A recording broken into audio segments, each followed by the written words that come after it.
As a bodybuilder getting 180 grams of protein a day, I approve. If I can do it, you can do it.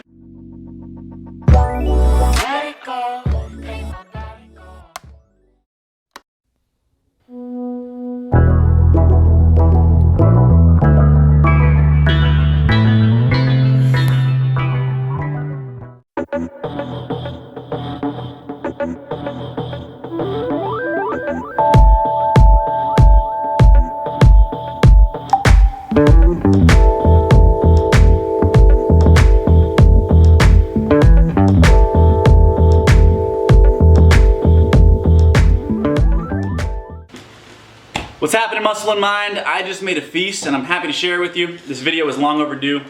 I'm 26 days vegan and I'm feeling good, but I feel like after 26 days I finally have enough experience with the food to be able to talk about it, because at first I was on Pinterest, dude. I was on Pinterest finding meals. But I feel like now I have a sustainable set of meals. I'm not really picky. Even when I was on an animal product diet, I would eat the same damn things nearly every day, just because that's who I am. I don't need that much variety in my diet. And this is stuff that this is like 90% of my diet. So I'll show you what I got. Before I start, I kind of talked about, how I do veganism and vegan bodybuilding, because everyone's gonna tell you to be a vegan. You might even watch documentaries that are like, oh, I wanna be a vegan, but you just don't know what to do. And you might see vegan meals that look good, but no one actually gives you like a blueprint. So what I'm going to do here, all of these meals are 4 ingredients or less. And that's because I'm not Bobby Flay, I'm not the spice master. They might be a little bland, you can spice them up how you like, but for me, 4 ingredients is sustainable, because anything more than that, I get a headache, I'm a busy guy, and I just, I'd rather not. But, so yeah, 4 ingredients. Also, there's no greens really in here. I kind of excluded my greens. What I'll do sometimes for greens, I'll saute up some Brussels sprouts, or I'll make some sauteed spinach, or some broccoli, this and that, but I didn't put that in here just because that's simple and the greens are not very calorie dense. So it's kind of like, why even include them? But the difference between being a vegan, there's a lot of different varieties of vegan diets. You can go raw vegan, you can go the fake meats route, you can go kind of what I'm doing, where I'm going calorie dense. I'm combining high protein, some fake meat, some supplementation, and I feel like this is what I found to be the most effective route for bodybuilders to go who want to become vegan. It's actually really easy. I'm 26 days in, and like I said, I'm happy, I feel good, I'm looking good. So I'll get started with you guys. I'll start with my breakfast. Might as well start with the early meal, and I'll do this before I work out sometimes too. But what this is Power Grains waffles. Each waffle is 5 grams of protein. So this here is only 3 ingredients, 4 if you add the beef-free honey on top. But yeah, each waffle is 5 grams of protein, so that's a good way to start your day. I add peanut butter. They're peanut butter and jelly waffles, by the way. I add a serving of peanut butter between the waffles, and on top I make a berry compote. And all you have to do to do that, really simple. I put 100 grams of berries into a saute pan, and I take a potato masher after a couple minutes of it sauteing, and I just mash them up, and it turns into this ridiculously good sauce. So it's better than jelly from the store just because it's it's fresh, no preservatives, and just a good way to go. So I'll have the calorie numbers up for that, but that is definitely something I do a lot of. And the reason I make 3 is because the waffle pack comes in 6, and that's just really freaking easy. Next, I have 2 that I want to talk about at the same time because I make them at the same time. This one is 4 ingredients. This is the pasta that I use. It is half a bottle of tomato sauce. It is Ezekiel bread, and the last thing is the Beyond Meat beef crumbles.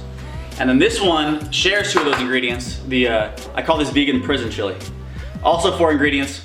What we have here is 1 can of lentils drained, 1 can of black beans strained, the other half bag of Beyond Meat beef crumbles, and then the other half bottle of the tomato sauce. So you're using for both of these, you're using a full bottle of tomato sauce and a full bag of the Beyond Meat. And it's really efficient to prep these at the same time because I can make them in bulk. The pasta is about 3 meals and this is about 3 meals, but sometimes I go more on the pasta. So the pasta I'll talk about it right now. What it is, it's lentil quinoa pasta. I found this at Sprouts. Everything that I shop for and get is at Sprouts, so if you have a Sprouts around you, that's probably where I recommend going to get at least what I have.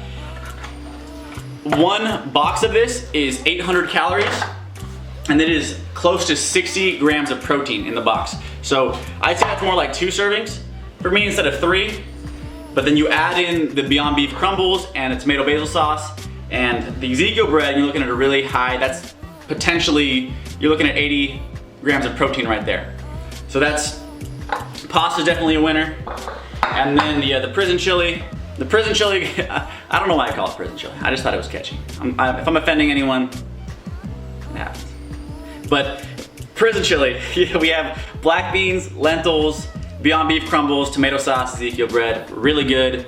And this one is probably my favorite. This one's probably my best go-to right now, just because you don't have to cook this. In the video I put this in a pot, but really I could just put this in a Tupperware and I'm good to go, which is, it's rare for any food, especially one that is this calorie dense, it's high in protein. You can heat it up when you get where you're going.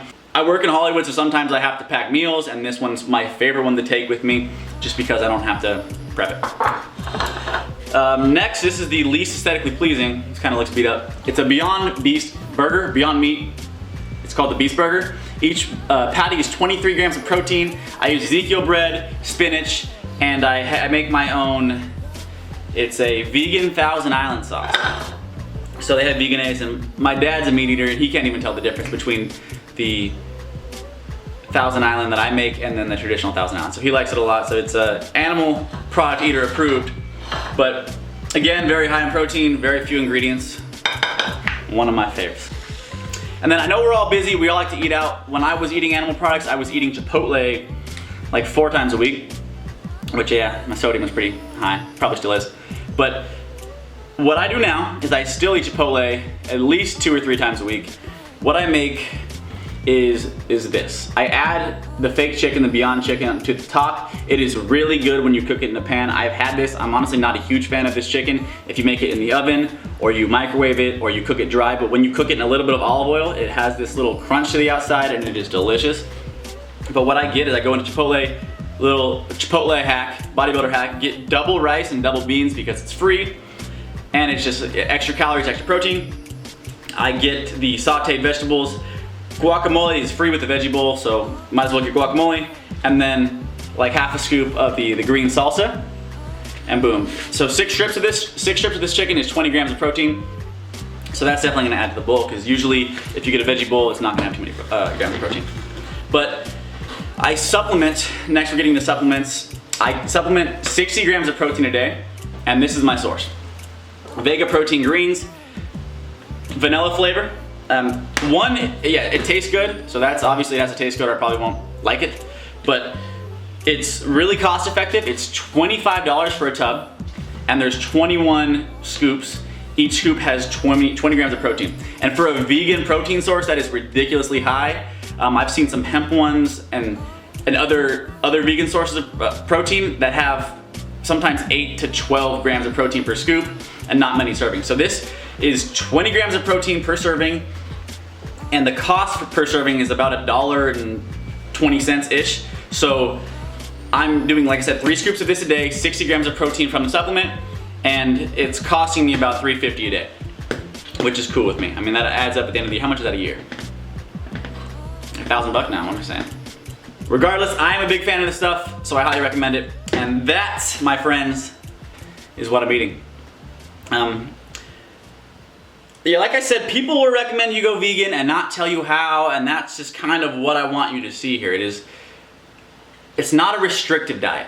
I eat burgers, I eat pasta, I eat freaking waffles, I eat Chipotle, because that's what I like to eat. You have to go out of your way. When they say that veganism is restrictive, they mean it in the way like, yeah, you can't eat out with your friends. You can't eat at the same place as other people. You kind of have to go out of your way to make, you have to put in the effort to find the stuff you like, but it's totally possible. And as a bodybuilder getting 180 grams of protein a day, I approve. If I can do it, you can do it. I doubt you need to get 180 grams of protein. Maybe you do, but most people don't. So if I can do it, I think anyone could do it. Alright, I think that's the video. I have nothing else to really say to you guys, but thanks for watching. Subscribe if you haven't. If you don't already know, you should know. Shame on you if you don't. The vegan athlete case study is why I'm doing all this and I'm showing you what I eat. One, just so I could kind of track everything, because it's all going to be in one playlist. So if you have any questions about, oh, I wonder what he ate when he was on this, it's going to be here. This video is going to be on that playlist. I'll link the playlist if you want to see what it's all about. I'm trying to prove that you can build muscle, maintain or keep healthy testosterone levels, and increase your athletic performance on a transition to a vegan diet. So far so good. I'm about 4 weeks in. It's a 12-week program, so there's only 8 weeks left, which is crazy how fast time flies. But I thank you for watching once again. Muscle